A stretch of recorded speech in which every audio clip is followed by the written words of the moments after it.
Welcome to Dear Watchers, an omniversal comic book podcast where we do a deep dive into the multiverse. We are traveling with you through the stories and the worlds that make up the omniverse of fictional reality we all love.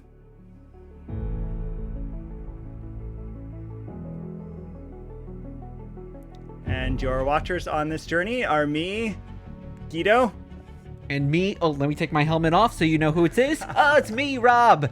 And we have an additional traveling companion here with us today, a legend in the comic geek audio world, the unstoppable force that is James Enstall, host of Geek to Me Radio. Welcome, James. Hi, thanks for having me, guys. I'm excited.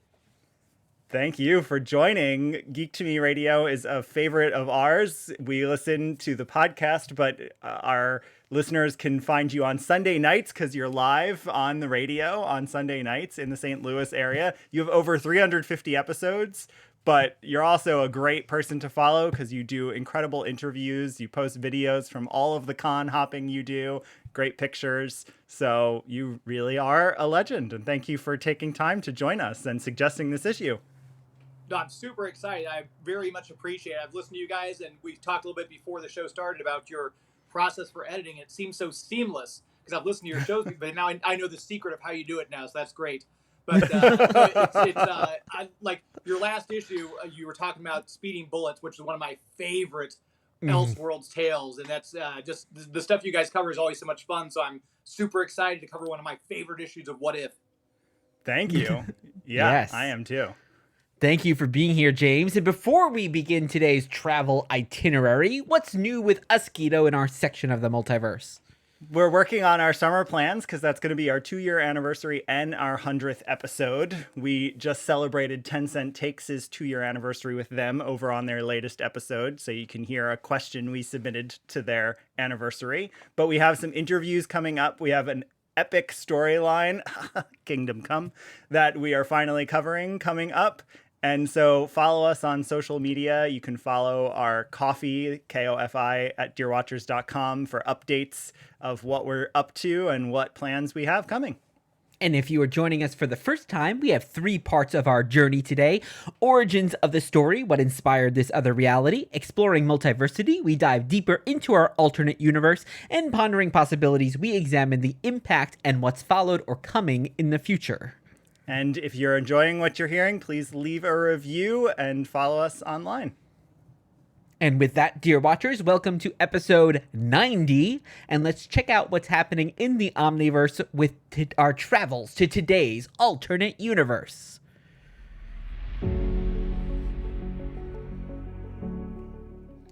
Today, when we get our passport stamped, it will say we went to a world where the question that was asked and answered is, what if Professor X, aka Charles Xavier, had become the Juggernaut?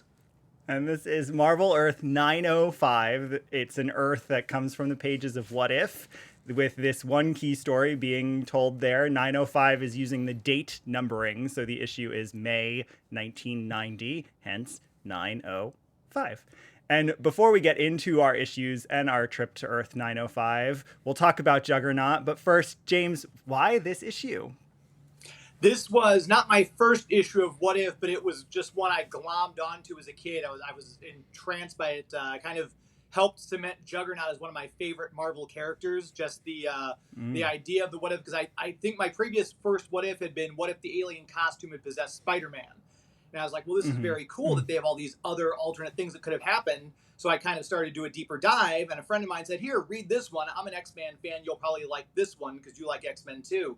And it was amazing. Between the cover art that Ron Lim did, just has Juggernaut front and center on that cover. The idea of all this, we'll get into it later, obviously, but what he does to the Fantastic Four and Daredevil and everything like that. It was so grand in scope. And it made me kind of go back and kind of dig into X-Men comics a little bit more too. So it was a gateway drug, if you will, to the world of What If and X-Men in general.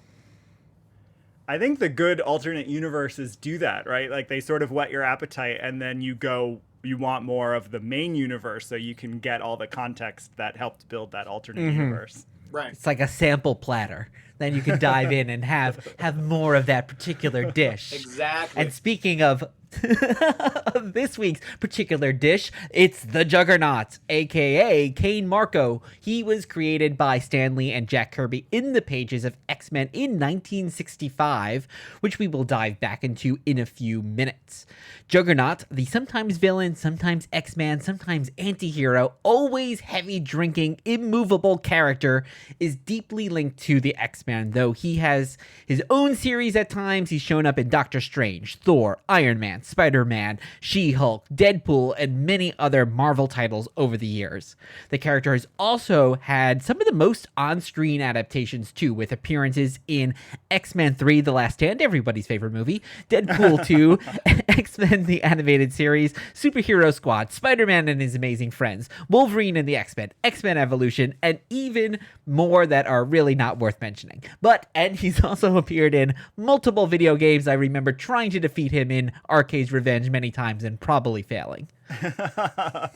And you can listen to our episode 35, which goes into Juggernaut, because we look at what happens if he kills Xavier. And episode 59 is She-Hulk visiting an alternate Earth and having sex with Juggernaut. So we talked about him a bit there. That happens. And the last place you can go in our back catalog is episode 44, has Xavier becoming yet another character in Doctor Strange Fate. So you can check all those out for some more context on today's episode. And speaking of context, let's talk a little bit about our backgrounds with Juggernaut and also Professor Xavier too. So James, as our special guest, why didn't you go first? What's your background with these two characters? With Juggernaut, the very first introduction I had for him, because I started reading comics books, Marvel primarily because of the Acts of Vengeance crossover. My very first Marvel comic was when Spider-Man got cosmic powers. I'm like, what is this? So I started reading all the other ones with the little Acts of Vengeance thing up in the corner of the comic. And I stumbled across Thor number 312, which was him fighting Juggernaut, the New Warrior's first appearance and everything like that. So I was like, this is a really cool character. Like, this, he's just a behemoth. Nothing can stop him. So I started going back and finding other instances of his appearances and kind of picked up like Doctor Strange 182, which was an older issue. Obviously, his fight against Spider-Man and Amazing Spider-Man 229 and 230, which are, if anyone asks me, what story defines Spider-Man, it's that storyline that he knows he's outmatched, hopelessly outgunned, and he never stops going after Juggernaut, which is another great introduction to Juggernaut as well, if people aren't familiar. But I'd say those kind of were my introductions, and I was obsessed with getting every single appearance of Juggernaut that I could. What is it about him that you like so much? I think the fact that he does seem unbeatable, and I think that's kind of one of those things that's like every hero, well, he's unbeatable, so I'm just going to I'll just let him do his thing. Every hero stands up to him, and I think the saying, every hero is only as good as his baddest villain, or his worst villain. I can't even talk. It's early in the morning for me in St. Louis. I apologize. But he's gone up against all these, different heroes, and not one of them flinch. Not one of them walk away, even though they know they might get creamed by this guy because he is just so unstoppable. And I like that idea because they've done a great job. Every writer who's handled it has done a good job. We've seen this with Superman, where a lot of writers don't know how to write him because he's too powerful. Every writer has written the Juggernaut in a way that's either relatable to the reader, like, oh, we feel bad for this guy because when he befriended now I'm trying to think of the X-Men. Black Tom? The X-Men who he kind of took under his wing when he was a good guy for a while. Anyway, it'll come to me later. But he's got this vulnerability. He does kind of want to be a better person. You see a growth arc for the character throughout the decades he's been around. So he's not just a heavy, but then the people who have written him also are good at, this guy's unstoppable, but he's got, this vice that can be exploited and stuff like that. So I think that's what makes the character exciting to me. It's interesting that you mentioned Superman, because I was getting that too doing our readings today. It almost is a challenge for the writer where it's like, okay, how are we going to exploit this character's weakness because he is unstoppable? We almost have to be a little bit more creative in a way, because it can't just be bullets or can't just be a super punch. It's got to be something a little bit more clever, like that Spider-Man issue that you mentioned. Yeah. It's also everything you mentioned. It's interesting to me being reminded how many iconic stories he has, because he actually doesn't have a ton of appearances. I mean, the last 15 years probably are the majority of his appearances, actually.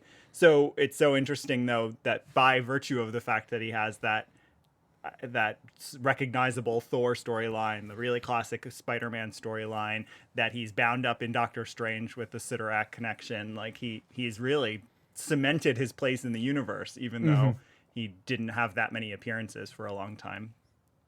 Yeah, as we'll hear in one of our later issues, he's often floating in space in another dimension under a pile of rocks in cement. He's often incapacitated. You have to relegate in some him ways. somewhere for a Exactly. while. Yeah. Then he'll come back. And Guido, what about you? What's your? I know you're obviously a huge giant X-Men fan. What is your background with Juggernaut?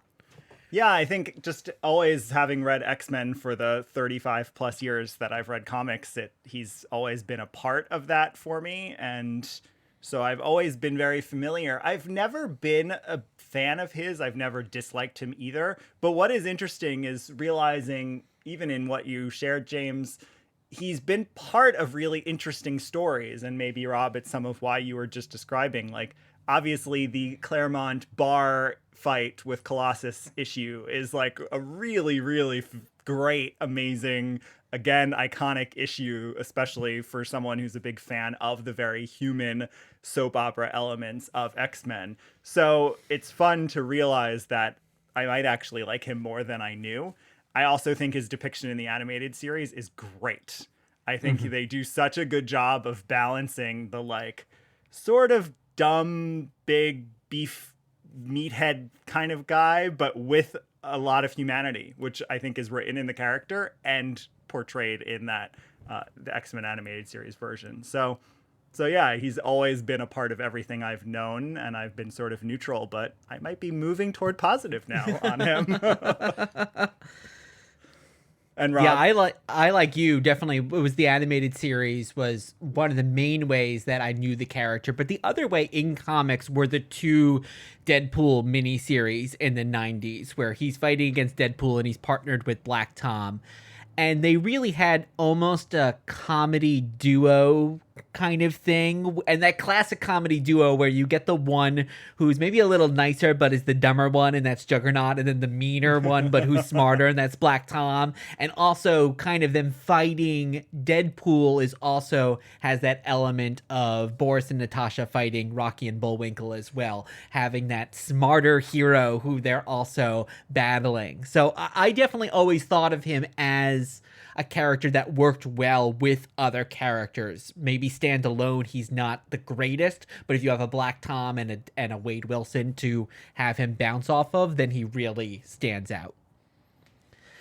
Yeah. Well, now that we've gone through our backgrounds, I don't know if you guys see this, but there's a little cave over there. Why don't we go explore and see what's in there? Oh, I think it's a glowing.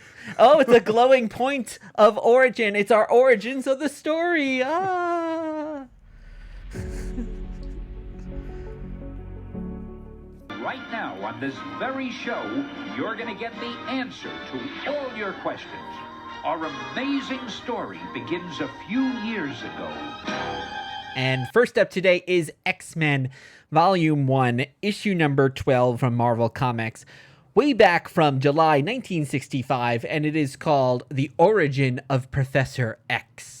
It's written by Stan Lee. It is laid out by Jack Kirby, but penciled by Alex Toth. It's inked by Vince Colletta, lettered by Sam Rosen, edited by Stan. And we read it because it is the origin and first appearance of Juggernaut, contrary to that misleading title. Yes, exactly. Although he doesn't really appear in full form until our final panel. It's a very long tease. So to launch right in on that, I think the structure of this issue is awesome. I think it is such a cool way of doing a flashback, but building suspense and making us interested in it, because it switches between the present moment where there's this looming threat, and they sort of every segment of the story have to set up the traps and deal with this as Xavier is telling the pieces of the flashback, and then it culminates in his arrival, which then continues with the fight next issue. But the structure I think is great. It even rereading it again for whatever time this was for me, I found that even more appealing because it's somewhat unique, I think, too. Yeah, it almost has a Jaws kind of, well, this is pre-Jaws, 10 years before Jaws, but that kind of build-up moment where, okay, there's a big monster coming, and it's the anticipation of what it's going to be, and we kind of get a little bit of a sense. But yeah, James, what did you think? Is this an issue that you've read before? Yeah, this one, I was so excited to get this one for my collection finally. I had to sell my entire collection like 2 years ago, so I don't have it anymore, but it was one of those ones when I got it, I was so excited to go through it, and then issue 13, where they actually get into the fighting of Juggernaut with the X-Men. But yeah, it was like you mentioned, it was that build-up. You see him kind of as a shadow figure. You don't see him actually what he looks like until that big reveal at the end. But they're setting up grenades to go off around him. They've got acid trying to stop him, or everything else. They're trying to Beast is frantically making a moat to put up to try to hold him back, and nothing is working. You just see this grenades going off, and through the smoke, here he comes. He's still moving, so it does build that suspense. And it's one of those that you can't go wrong with an early Marvel issue like that with Stan and Jack working on it. It's just, even if you're so in the story, the art's great. It's one of those that just really, it is a true classic. Yeah, and I'm curious. Of course, we get this whole backstory, and we find out that Cain Marko, who's always been a jerk, and then gets this ruby, the gem of Sidorak that transforms him into the Juggernaut. I'm curious what both of you think, especially you, James, about why did Stan decide to not make him a mutant? He gives him this kind of complicated little backstory with this gem. I'm curious why they didn't have Cain have these buried mutant powers that then come out, but because especially at this time in the X-Men story, it seems maybe like it's a bit of an anomaly because they've been fighting Magneto and the evil mutants and stuff like that. Yeah, I guess I know early in the story they mentioned, I think that Cain knows that Charles is a mutant, and I think it just adds that extra layer of hate. So it's almost like, what would a bigot do with unlimited power? And I think maybe that was the angle that Stan was going for. But also, I think, if I'm not mistaken, up to that point, just about every X-Men villain we'd been introduced to, the Blob, the Vanisher, Eunice, had all been mutants. So maybe it was their crack at saying, okay, let's give them a non-mutant, and maybe they just would have felt the magical with the mutant power would have been too confusing. Is his power from his mutancy, or is it power from the mystical gem? So maybe that was it. I'm guessing. I think you're right, though, James. It sets up what we end up getting for decades, a lifelong story of jealousy, of that. It's an interesting dynamic because he ends up extraordinarily powerful, but there's still the question of, I guess it's unearned when you're born with it. But in this case, like it was granted to him. It's at times taken away. It could be taken away. It also later subjects him to the control of the demon Sidorak. And so it's not as clean as if he just, upon puberty, became the immovable Juggernaut. It's a lot more complicated, which just sets up the interesting stories I think we've gotten with him.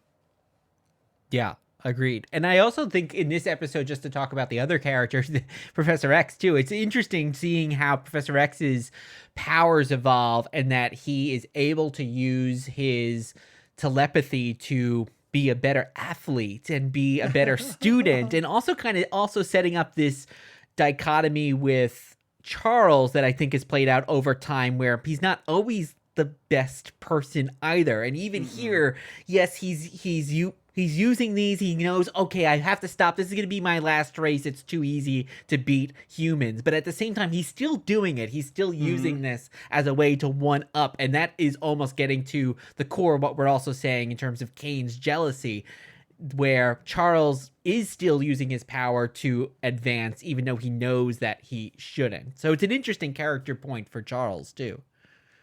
Yeah, he always feels superior. I think even when writers don't lean into his evil, which a lot of writers have leaned into his evil, being either lecherous or just being dark or flat out being irresponsible, he at the very minimum just feels that he's better than other people. So you sort of empathize with Cain, even though Cain is a cartoonish bully and, you know, does that thing where he hits him with his own hand, which is like a classic bully move. It's also a little bit like, hey, you know what? Charles is a bit of a jerk, so he kind of deserves to be knocked down a peg too, which becomes really important in the what if, I'd say. I'm taking my helmet off and getting a mental blast that we should move to our next segment, which is exploring multiversity.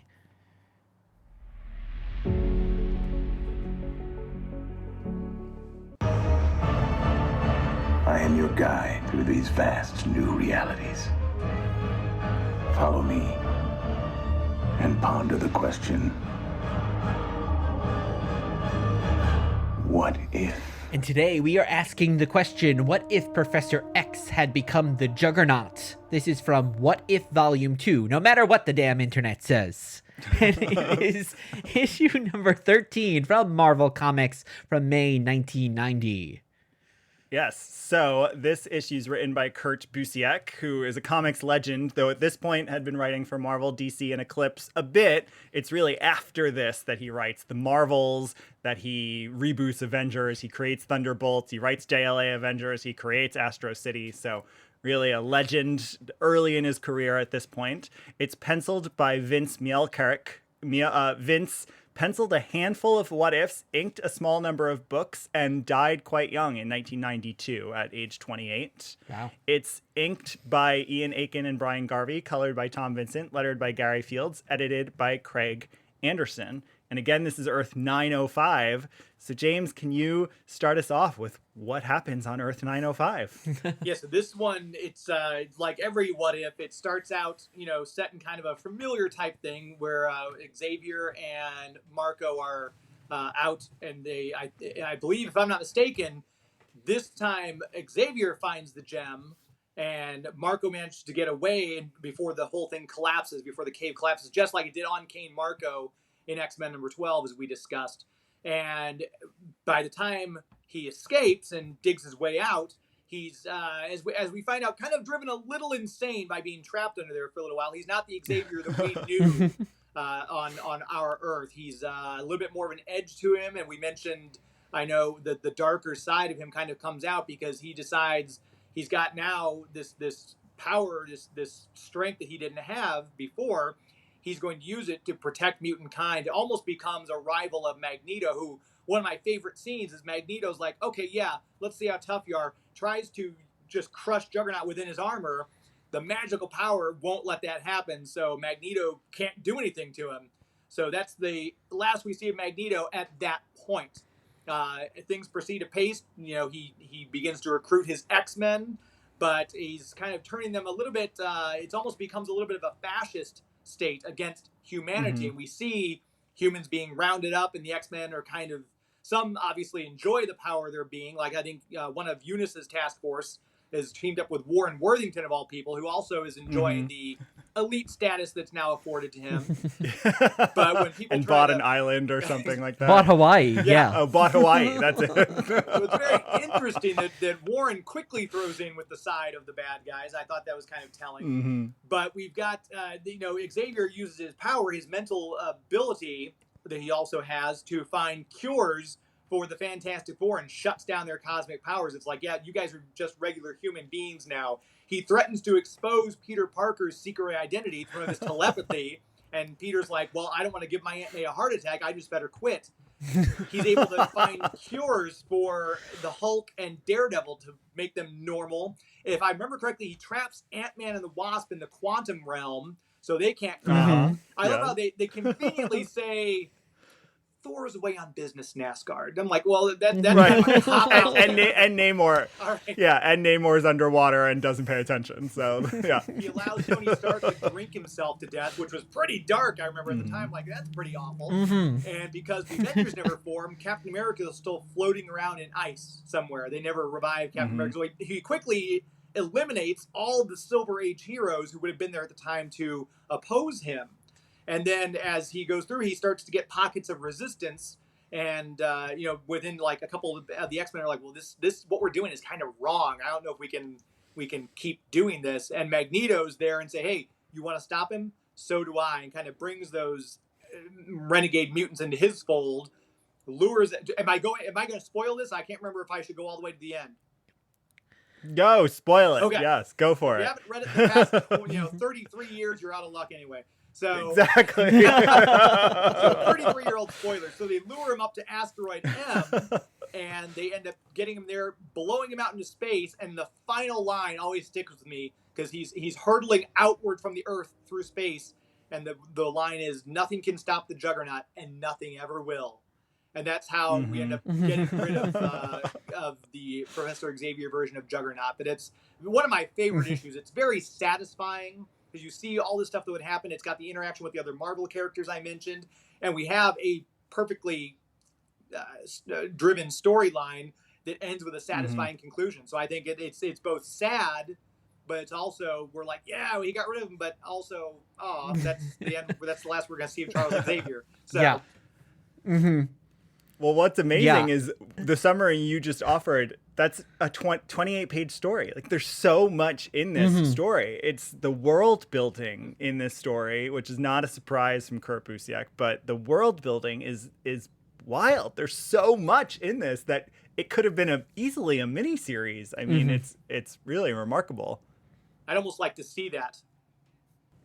Yeah, I would love to see that. And we get the Cain Marko as well, who's kind of just, we don't see him for most of those 28 pages, and then he kind of reemerges at the end where he's working for Magneto, and helps Magneto trap Charles, but ultimately still becomes basically a slave to Magneto, where Cain is walking off going, should I be calling this person master? And all this time, Cain, of course, wanted to be the dominant one, and he's now still subservient to a mutant, only now a different mutant. Yes, I did forget to mention Cain. Sorry about that. He does reappear. That's right. No, yeah. Yeah, there's a lot in it. Yeah, it's interesting. I don't know what you both think of this. We covered another Juggernaut what if on this show, where Juggernaut ultimately the whole world is destroyed and Juggernaut's the only one left on the planet, and he accidentally kills Magneto and all of these refugees, and he's left alone to wander the Earth. And here he's also left alone to wander in outer space. And I'm curious, I guess what do you think is I guess this idea of immortality and invulnerability almost opens that question up about what this kind of character, what happens to this character after the action is done. Yeah, I think it's one of the ways, as we were talking about earlier, it's one of the ways to deal with invulnerability or immortality and make that character vulnerable, because we can all try to imagine just how horrific it is. None of us can actually imagine, but try to imagine how horrific infinite isolation would be. And so infinite isolation is quite a threat to an invulnerable, immortal character, I think. That's why I think he ends up in those positions quite a bit. Yeah, you never really think about it, but he survived at the bottom of a quick-drying cement building when Spider-Man dropped him into. He doesn't need air. He doesn't need food. He doesn't need water. I assume he's trapped in an armor. He doesn't need to pee.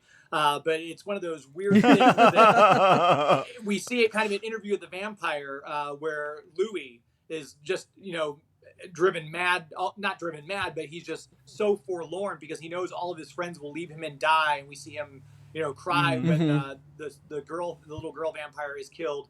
And you kind of think of it, it's not a vampire, but that's probably going to be Juggernaut's lot in life, is that all of his friends are going to die because of this magic power. He's never going to age. He's never going to need things that normal people do. So the immortality, the loneliness, I don't feel like that's ever really been played up too much in his character that I've seen in the stories that have been done, but it's going to be dealt with eventually. Like you mentioned, that What If one shot. Yeah. And speaking of dark and depressing, we get another kind of hellscape, post-apocalypse Yeah, because World War III happened. World War III has happened, and so the bomb has dropped. A lot of people were killed from radiation. Other people became mutants because of that. We get this fascist state. What is it about the X-Men that kind of invites this? I'm thinking Days of Future Past, and everyone, they always are the characters that are inviting this kind of post-apocalyptic, not the character, but post-world. Probably because they represent an evolution in humanity, right? So that's what's cool here is the quote unquote apocalypse you're referring to is used to make it that the population of humanity tips toward human because of all the atomic bombs. More mutants are born than humans. And so that's what in part gives Xavier this control to become the fascist dictator of all of Earth, because the population is now majority mutant. So it's an interesting use, and that's why I think it has to do with the fact that mutants are like, the next evolution of human beings, and that is inherently a threat to human beings as a species. Though I'm willing to be a mutant, but not everyone is. I'd get a power like Meg on Family Guy, where I can just grow my nails back and forth. That's all I'd be able to do. I'd have some power like that. With that'd be what I'd get. Yes, the poor humans in this timeline only get to eat melon. That's one of the bad things where I know. we're told I love it. Old people just eating melon. The mutant markets have fresh meat, but she's too scared to go to the mutant market, so she's just eating melon again. I mean, that is one of those small details, just that 2-panel scene of this old couple and what they're eating, where it's like Kurt Busiek really constructed this whole world. Like he could have done a series Bible for this that could have gone on for a long time, because it's so fleshed out. It feels like Age of Apocalypse-esque to me. But again, it's one issue. Age of Apocalypse is over the course of 40 plus issues. So yeah. And we get Scott and Jean still being very Scott and Jean, or Scott especially, because he's the one who's really leading the revolution, who's got this moral crisis coming up. So it's interesting that those characters, in a true good what if fashion, that we get this central timeline from the 616, even here, that there's some inherent personality traits of the characters that just can't be disrupted no matter what timeline that we're in. Though they call him Ronin. So what's cool is there's something happened, we don't actually have any idea what, that led to him becoming a slightly different character than we're used to. He has that slightly different costume, and someone calls him Ronin inexplicably. And that, I loved those little details like that, or the fact that Havoc's uniform is sleeveless. For no, I'm like, I don't know why these differences exist, but it's cool to see these little differences. You almost wonder if it's like when they were designing the costumes, they're like, everyone has to be different. You finally get to Havoc, and it was like, oh, for crap's sake, let's just give him no sleeves. Let's just do that, just kind of got tired of designing. Because Cyclops has those weird shoulder things coming out of his helmet. He's got like those almost galactic-esque spikes coming out, and it's always interesting. But then poor Havoc, just short sleeves. Yes. And then Jean is the most different. Jean is completely different. You wouldn't even know it's her, really. And we get a great joke from Cain where Jean says something and he says, "Score one for the babe in the medieval swimsuit." Oh, I think it's Scarlet Witch. I thought they were is that referring Scarlet to Scarlet Witch? Witch's I don't know. They're both wearing Jean's medieval got a very swimsuits. Scarlet Witch-esque outfit, only in her colors. Yeah. Yes. Yeah.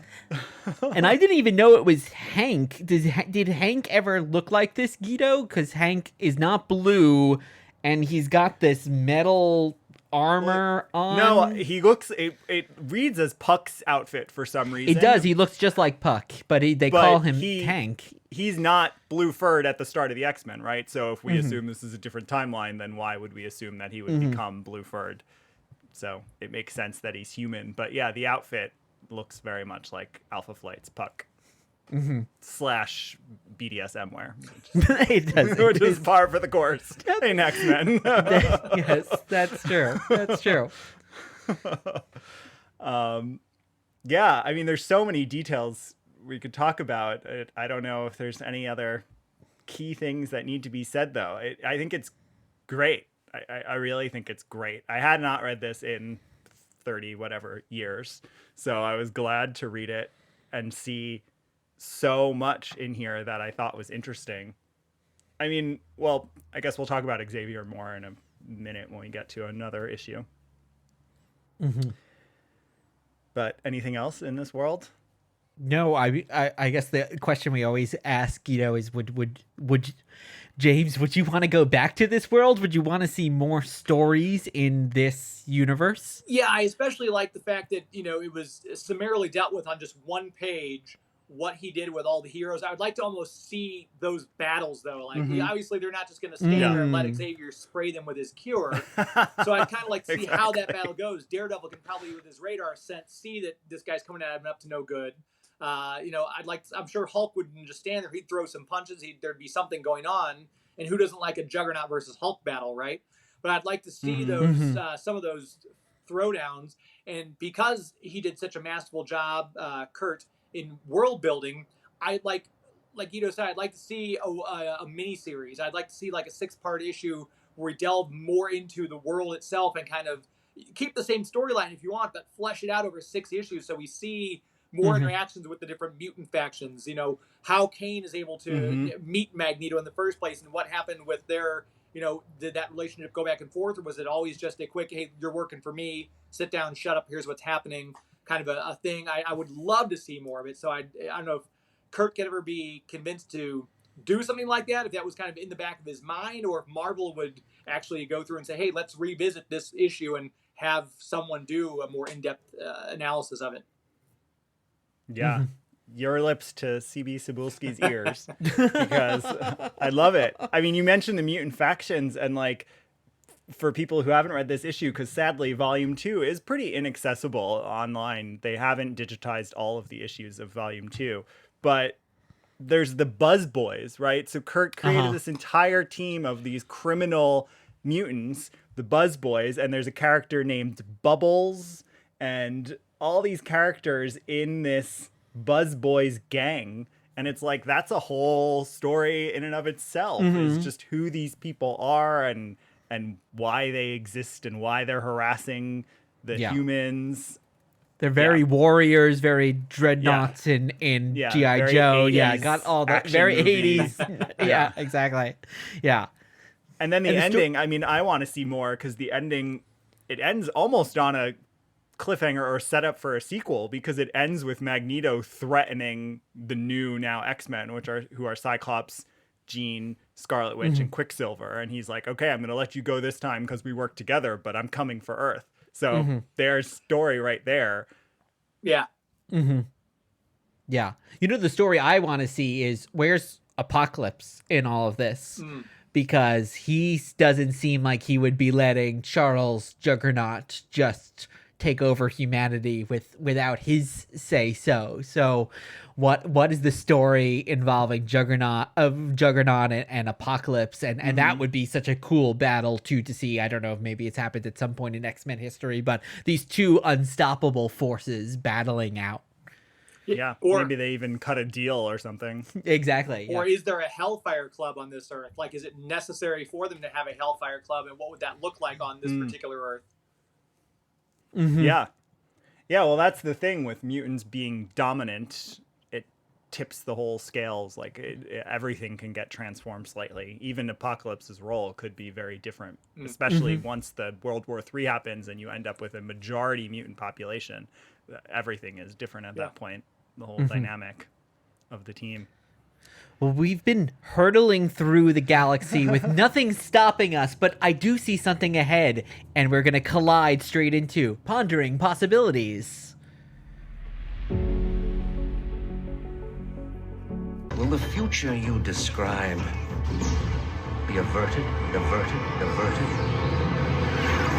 Well, speaking of Charles, or Charles just speaking, or just now, Guido, what are we talking about for our Pondering Possibilities? So there are a good number of options to choose from, of course, for looking ahead to Juggernaut post-1990 and what happens with him. But I wanted to look at Xavier and Cain's relationship a bit. Cain goes off into lots of stories that don't relate. There's Xavier being evil stories, which are pretty common in the last 30 years, but I wanted to stay on Juggernaut. And the last thing I'll say I considered was that I think there's a huge link between Earth 905 and the Krakoa era. So the fact that we have Magneto at the beginning as sort of a dictator, and then Xavier Juggernaut, they both sort of say, like, that's it. Mutants are untouchable. We are sovereign. Leave us alone now. And we're going to rule how we want to. Felt very Krakoan to me, but that would be too big to cover. So I stayed with our characters and the choices that they make in relation to one another and found this really great gem of an issue. And it is X-Men Legacy Volume 1, which is continued numbering from Adjectiveless X-Men. This is issue 219 from Marvel Comics from February 2009, and this issue is entitled Juggernaut. And it is written by Mike Carey on his fantastic run of X-Men, penciled by Phil Briones, inked by Cam Smith, colored by Brian Reber, lettered by Corey Pettit, edited by Nick Lowe. So in this issue, Xavier and Juggernaut are in a bar and they're debating Juggernaut's redemption and what path he's on. And he ends up seeing that Cyttorak gave him the ability to plow through any problem and not get sidetracked. And that's what he is. And so he's going to lean into that. And Xavier and his father always got in his way and they were obstructions on his path. So he's willing to kill and be a villain again because he thinks that Cyttorak really gave him this opportunity and he needs to take it. But it turns out, in a really interesting twist, that this whole conversation is taking place in the mental mindscape. Xavier is actually planted this in his mind, and while he's sleeping, Xavier finds his way in and is basically threatening him. And in the end, Xavier says, like, no, stay out of my path. I don't want you to be on my path again. So we have Xavier in his typical, very threatening, manipulative fashion. And someone did assign an alternate Earth to the Mindscape part, actually, 92219, just so everyone knows. But it's a Mindscape, so I don't really count it as an alternate universe. So, yeah, we chose it because it's just an interesting thing about decisions that they're making as characters. They recount the origin back in the jungle and touching the ruby. And at this point, Cain sees it as good, like it was meant to be, and that Xavier has always been jealous of him, and he sort of reframes it a little bit, and that he wasn't deserting because he wasn't running into the cave and deserting the military, that he was scared and angry, and so it's a cool reframe. Yeah, and we get a lot of those moments looking back at some of the other moments that we've mentioned, like the one you mentioned, James. We see actually Juggernaut being stuck in the cement by Spider-Man and all these times when he's been floating in other universes that we reference and things like that, where he has been lost in his thoughts and trying to think, well, what is my destiny? And there's almost a tie back there, I think, to Charles in our alternate Earth being trapped under that rubble and having all this time to kind of think, oh, what do I want to do? And having your mind corrupted in that way. And of course, Cain, we know, was a jerk even before he touched the ruby, but did all these other times, even being buried in the cave in Korea, did that actually help form him into this more monstrous person? And see, I read this issue as giving, I felt empathy, especially at the end. Throughout the issue, you're sort of not feeling empathetic with Cain because he's threatening the other bar patrons, who none of which ends up He basically real. kills the one guy because he just throws him against a beam. Yeah, and then he imagines a world where he kills Xavier, and he then actually starts killing the X-Men. So he sort of is living out this fantasy. But I think that Xavier is such a jerk at the end. Such a jerk. It's unreal to me. It actually it helped me reassess the alternate Earth that we read, because it felt like I'm not so sure Xavier went crazy because he was trapped under rubble. I think that thing we saw in X-Men 12, where Xavier always felt superior to everyone, and that thing that's happening here in X-Men Legacy 219, where he's willing to manipulate and willing to to trick people, essentially, to say, like, you need to be the way I want you to be and do not disrupt what I'm trying to do.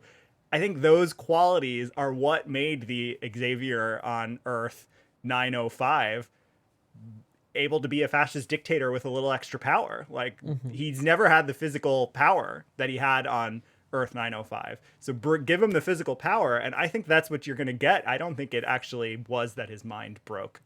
So that's what this issue helped me establish. Yeah, it goes back to that question, the same thing with Cain.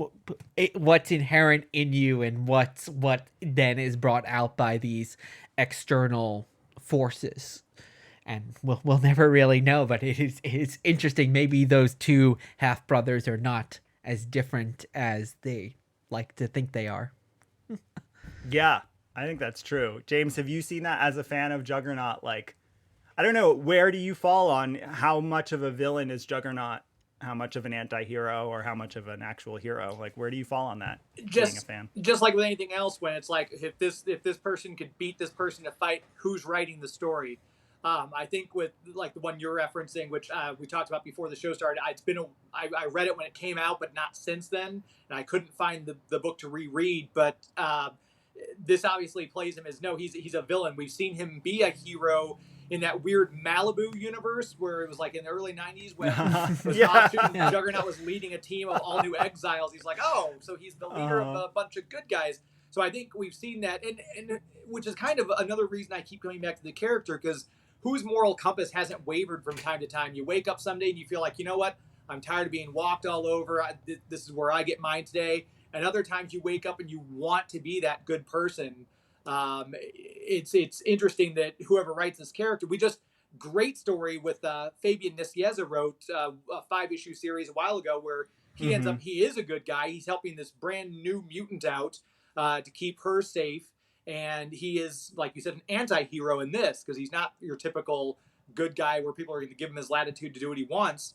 And I think we mentioned earlier with his invulnerable powers and his super strength, it's hard for someone like that to be a hero, especially when they come from a criminal background. And Marvel's done a great job of reforming heroes. Obviously, Quicksilver, Scarlet Witch, Hawkeye were all bad guys when they came on the scene. Same with Black Widow. But Marvel has that ability, I think almost more than DC, to take a villain and find the likable qualities to make them more everyman and kind of bring out their humanity and bring them a little bit out of the shadow into more of the light, for lack of a better term. So I do like the fact that this story explores those areas and kind of retouches on the origin in a more modern setting. But I think it's just one of those things where the proper writer, if the character's written well, they can write the villain as a hero and vice versa, and I'm okay with it as long as you're telling me a great story.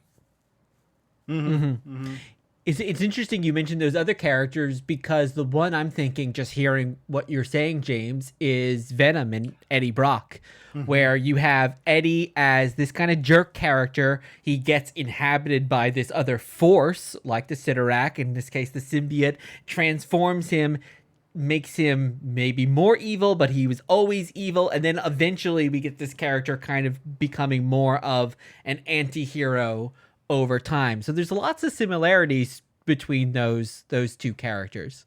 Yeah, definitely. Yeah, I think that's true. And James, as the Juggernaut fan here, do you want to see another on-screen depiction of Juggernaut? Yeah, Do you like any of the on-screen depictions of Juggernaut that have existed so far? I like like you said, the animated version. It's always hard to top animation, and it's because you can do so much in animation you can't do in live action with actors.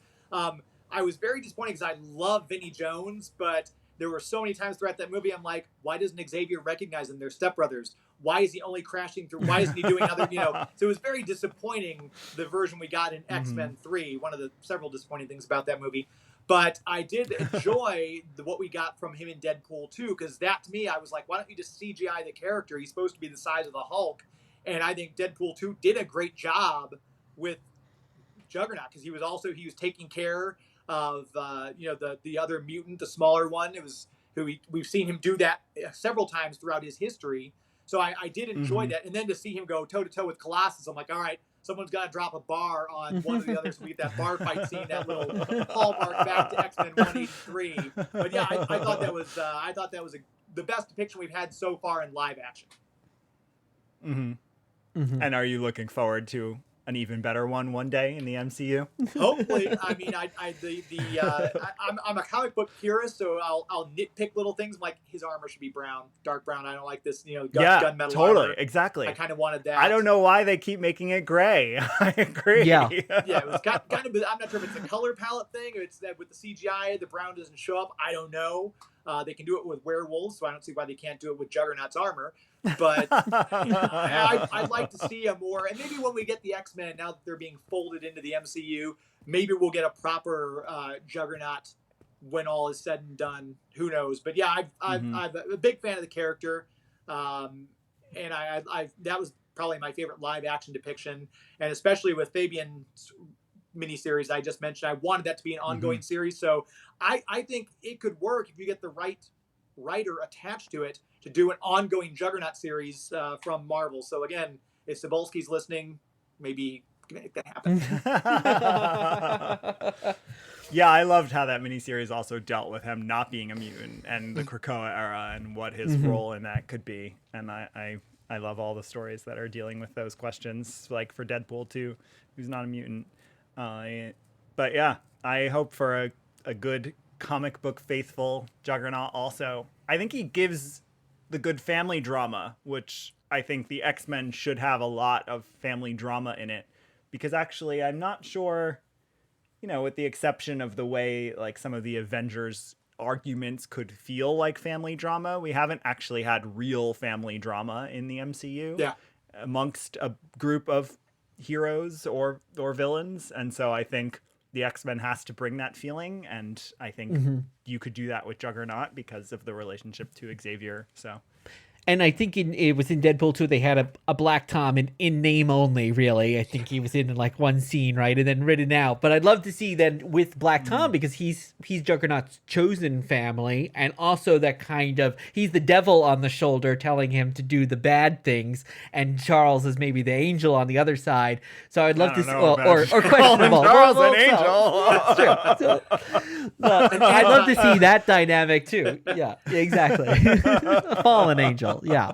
The devil in disguise, I'd say. And I'd say also, well, the angel we had in our alternate universe bought Hawaii and is tormenting humans. So the angels aren't all they're cracked up to be. Very true. I'd say also, as far as the Juggernaut, in other words, if you haven't seen Pride of the X-Men, it's a really good comic accurate depiction of Juggernaut in animation style too, because he admits that he's Juggernaut's stepbrothers. Like, this is my stepbrother, Cain Marko, the unstoppable Juggernaut. And we kind of see a little homage to X-Men number 12, where all of the X-Mansion blasters are shooting at him and electric fences going off, and Juggernaut's just crushing right through it all. So I like that little homage to X-Men 12 there. And also another appearance of Juggernaut that kind of was one of my favorite, because I started reading Excalibur when it came out. And it's that, I think it's the second or third issue where Captain Britain's lying on his back. Juggernaut's just walked over him on the cover. And they've got that bit of a fight where he breaks out of Crossmore Prison in England. That's where the X-Men put him after his battle with Dazzler and Psylocke and Rogue and Longshot. And he's, Captain Britain's punching, sends Captain Britain flying, and then Phoenix just drops down and says, "Hi, I'm Phoenix. How are you?" and zaps him with her mind blast. And the fight's over in like 2 pages, but it's a great little, so if you're a Juggernaut fan like me, those are another 2 little tidbits. I'd say go out and look for those if you can find them. Great recommendations. Thank you. And thank you so much for bringing this issue to us on this journey and bringing your love of Juggernaut to us and spending time with us. Can you tell listeners where to find you, support you, and listen to Geek to Me Radio? Yeah, the website's the main portal for me. So just go to geektomeradio.com. It's got links to all the socials there. My goal is to try to get, I'm trying to focus on a special social media thing at a time. So right now my focus is on YouTube. So I'm trying to get to 1,000 subscribers on YouTube by the end of April. So if anyone's listening, head over to YouTube, find Geek to Me Radio, and hit the subscribe button there. But we're on Twitter and Instagram at Geek to Me Radio, Facebook.com/Geek to Me Radio. We do broadcast live every Sunday at 10 o'clock Eastern, 7 p.m. Pacific. So if you want to tune in, we just had my 350th episode drop with actor Julian Glover last Sunday. So we've got a bunch of cool. other guests coming up. We've got some really, really big ones I'm excited about, but I haven't locked in a date. So I'm hesitant to say that I've got them permanently locked in, but some cool stuff coming. And thank you both for having me on. Like I said, this is exciting to be part of your show because you guys do such a great job covering some very cool topics. So I'm just pleased to be on your show. Thanks so much for having me. Thank you. Thank you. You'll have to come back with another issue that you remember loving. I'd love it. Love to. And thank you, dear watchers, for listening. Our reading list is in the show notes. You can follow us online at Dear Watchers on social media or dearwatchers.com. And leave a review wherever you listen to podcasts. We'll be back soon with another trip through the multiverse. In the meantime, in the words of Uatu, keep pondering the possibilities.